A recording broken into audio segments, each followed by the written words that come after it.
Alright, let's talk about the 3 different kinds of ordnances that exist in RAILJACK. Basically, an ordnance is a special weapon that you can use while you're in a pilot or gunner seat that actually requires some ammo. So here we are in the dry dock with the Shield of Ire and the Mag Prime. Now, basically, if you want to actually replenish that ammo that you require in order to actually use these ordnances, you're going to be able to do that through the power of the Forge. So just keep that in mind. Now, before we get into each of the ordnances, what I want to just quickly look at are the different kinds of ordnance avionics that exist in RAILJACK. So if we go to our plexus here, we have a couple to look at. The main ones that I would definitely recommend if you ever want to feel like using an ordnance at all is of course good old-fashioned warhead, i.e. getting some extra ordnance damage, as well as good old-fashioned rip load, being able to reduce the amount of time it takes to reload your ordnance. Generally speaking, every single time you use your ordnance even once, you then need to actually reload it. So essentially think of rip load as a cooldown reduction timer if you so desire. Otherwise, we also have a couple of other avionics that I like to use as well, quick lock and ordnance velocity, which I'll look at a little bit later on in the video. I'll basically mention them and explain why you would prefer to use them with certain types of ordnances. But outside of that, we also have a few other ordnance avionics that I don't really find all that useful, in the form of Scourging Warhead, which is somewhere around here. There it is. It allows you to make sure that your ordnances ignore shields. Generally speaking, I don't find this to be terribly useful outside of against maybe some corpus, but even then, not really that useful, let's be real here.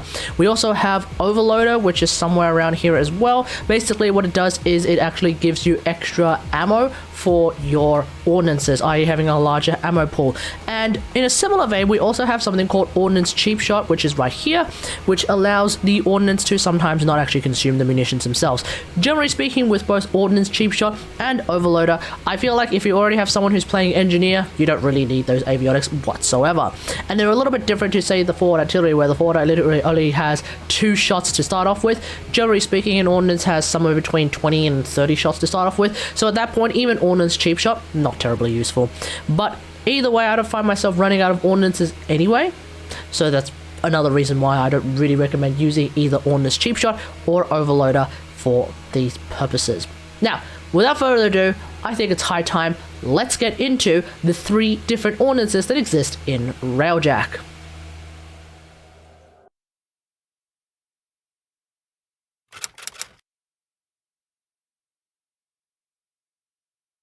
The Galvarc is basically a triple-headed smart beam weapon that burns down nearby enemies. So here are the stats. As you can see, it does some decent damage, and this kind of damage will often result in 3 fighters getting destroyed, especially in a mission like Flexor, and similarly leveled missions. You can couple this with a quick reload time for the Galvarc, which actually makes it really strong at just knocking out fighters left, right, and center, so that's of course going to be very, very useful. However, it's not that useful against cruise ships. So you really want to think about this as an anti-fighter weapon.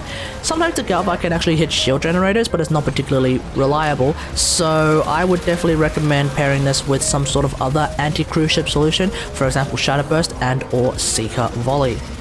The Galvarc used to be bugged, but now it's not, and that's exactly why I'm doing this video now as opposed to before the update.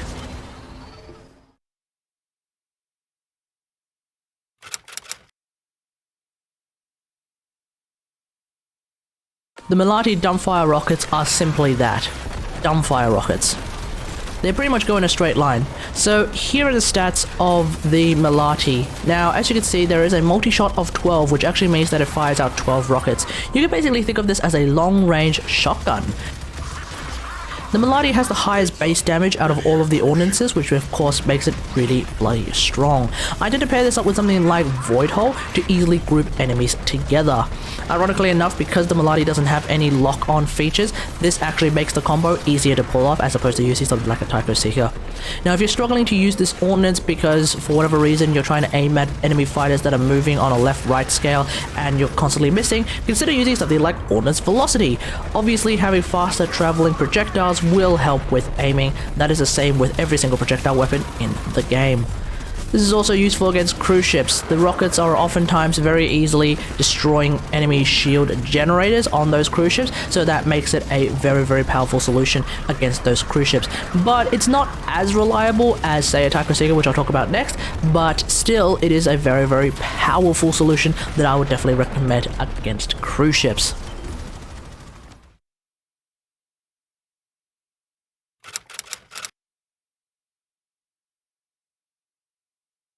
The Tycho Seeker is a homing missile that requires the user to lock onto a target before firing. If you don't do that, then unfortunately, the Tycho Seeker will just go all over the place and will basically miss everything in the game. So here are the stats of the Tycho Seeker. Now I've done a video previously on how to lock onto a target in the past. Hopefully if I remember, I will be adding a card onto this particular video so that you can watch that video as well on YouTube. Now this ordnance is essentially the jack of all trades and master of most, which kind of makes it the meta ordnance, if you will. The reason why this particular ordnance is pretty much the meta is threefold. The first thing, of course, is that it can lock onto targets. This includes things like ram sleds and cruise ships, by the way, so you can use them to take out incoming boarders if necessary. If you have the space, I would definitely recommend using something like Quick Lock. Having that rapid lock on is in fact very, very useful. The second thing, of course, is that it does a lot of damage. Not as much damage as a base as, say, the Milati, but it does do quite a lot of damage. It also has a 50% crit chance, which does mean it is in fact very, very strong. And because of these two things, you could therefore say that the third reason is that it deals with cruise ship shield generators, probably the easiest.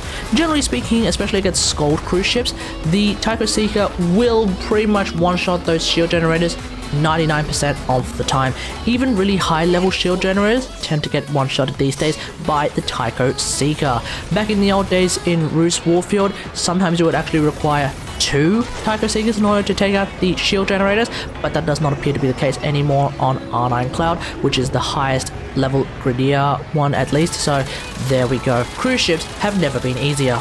Now, anti-fighter wise, this particular weapon is only good for taking out one fighter at a time unless you've somehow managed to clump them together. So I would recommend using this specifically against things like Outriders and any other tanky shield generating fighter ships in Corpus space. There are quite a handful that I would choose, and so therefore you want to use the Tycho Seeker against them as opposed to something else. Alternatively, if you just want to do some very long range, definitely going to destroy a fighter ship kind of gameplay, then of course the Tycho Seeker is the best one for that job. Now you could also combo this with something like Void Hole, but unfortunately having multiple enemies clumped up like that often causes the lock-on to get a little bit confused, so that is why I would recommend using the Milati instead of the Tycho Seeker for this particular combo. Trying to dumbfire a Tycho Seeker even into a Void Hole's worth of enemies often ends up resulting in a miss anyway, so I definitely don't recommend it if you can. So that's pretty much it. Let me know what you think about all this in the comments below. What kind of ordnance do you prefer to use? Let me know in the comments.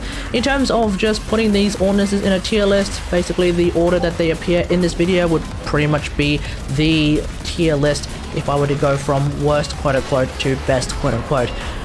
That being said though, despite the fact that the Tycho Seeker is probably the most useful if you already have some anti-cruise ship solutions like Shadowburst, Seeker Volley, etc., then you probably don't actually need to use the Tycho Seeker anymore, so that's just something to consider if you want to just spice up your gameplay instead. Otherwise, hope you guys enjoyed. If you like this video, hit that like button, subscribe for more RAILJACK action, and until next time, I'll see you guys later. Thanks for watching. Bye!